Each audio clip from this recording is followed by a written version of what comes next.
Hi everyone. आज का हमारा टॉपिक है इलियन इन फोनेटिक्स।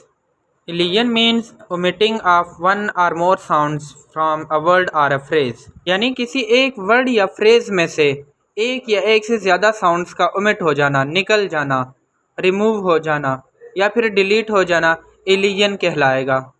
और फिर ये इलियन ज़्यादातर रैपिड और कैजुअल स्पीच में पाई जाती है कि जब दो नेटिव स्पीकर्स आपस में बात करते हैं तो वो बात करते हुए कुछ साउंड्स को ओमिट कर देते हैं जिसका पता नहीं चलता, तो ये इलियन कहलाएगा। और अब इलियन के कुछ केसेस हैं जिनको हम एक एक करके पढ़ेंगे। Case 1, the loss of weak wall after प ट क।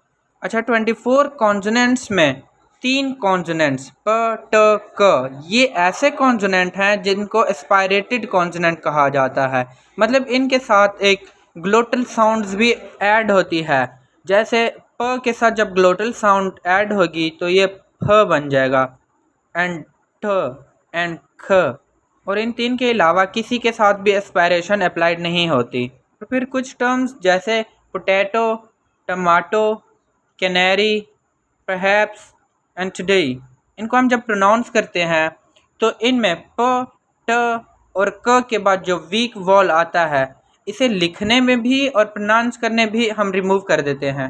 मतलब इनिशियल प ट और क के बाद कोई भी वीक वॉल नहीं आएगा। केस 2, वीक वॉल प्लस न ल र बिकम सिलेबिक कॉन्सोनेंट। इसका मतलब है कि न ल और र इनसे पहले अगर कोई वॉल आ जाता है तो वो भी ख़त्म हो जाएगा। जैसे कि टुनाइट, इसमें न से पहले जो वॉल था वो नहीं लिखा जाता। इसी तरह प्लीज़, प्लीज़ में ल से पहले जो वॉल है वो भी ओमिट हो जाता है। और इसी तरह करेक्ट, करेक्ट में र से पहले जो वॉल आता है वो भी ओमिट हो जाता है। थर्ड केस है हमारे पास avoidance of complex consonant cluster. इसमें एक या एक से ज़्यादा फनीम्स ओमिट होते हैं। जैसे कि जॉर्ज द सिक्स्थ थ्रोन, इसके जब हम ट्रांसक्रिप्शन सिंपल करें तो हमारे पास ये आती है। और इसके बाद जब हम इसमें इलियन अप्लाइड करते हैं तो सिक्स थ्रोन, इसके 2 केसेस हैं। पहला केस, सिक्स थ्रोन में हमारे पास पता है कि 2 थीटा हैं और इलियन अप्लाइड करने के बाद हमारे पास एक थीटा ख़त्म हो जाता है। या फिर हमारे पास दूसरे केस में दोनों थीटा ख़त्म हो जाते हैं और ये फिर प्रोनाउंस होता है सिक्स थ्रोन। इसी तरह थर्ड और last case, loss of final व इन ऑफ।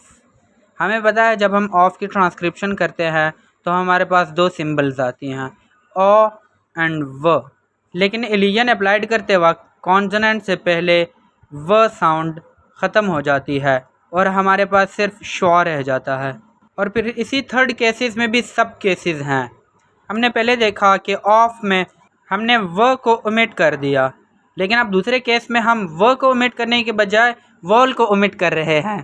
और फिर इसमें ये कंडीशन अप्लाइड होगी कि अगर ऑफ के बाद कोई वॉइस्ड साउंड है तो वॉल तो ओमिट है, उसकी जगह व को अप्लाइड किया जाएगा। जैसे कि ऑल ऑफ माइन। अब इसमें ऑफ में ओ साउंड ये ओमिट हो गई है, इसके बाद फ, इसके जगह हमने व लिख दिया कि इसके बाद म वॉइस्ड है।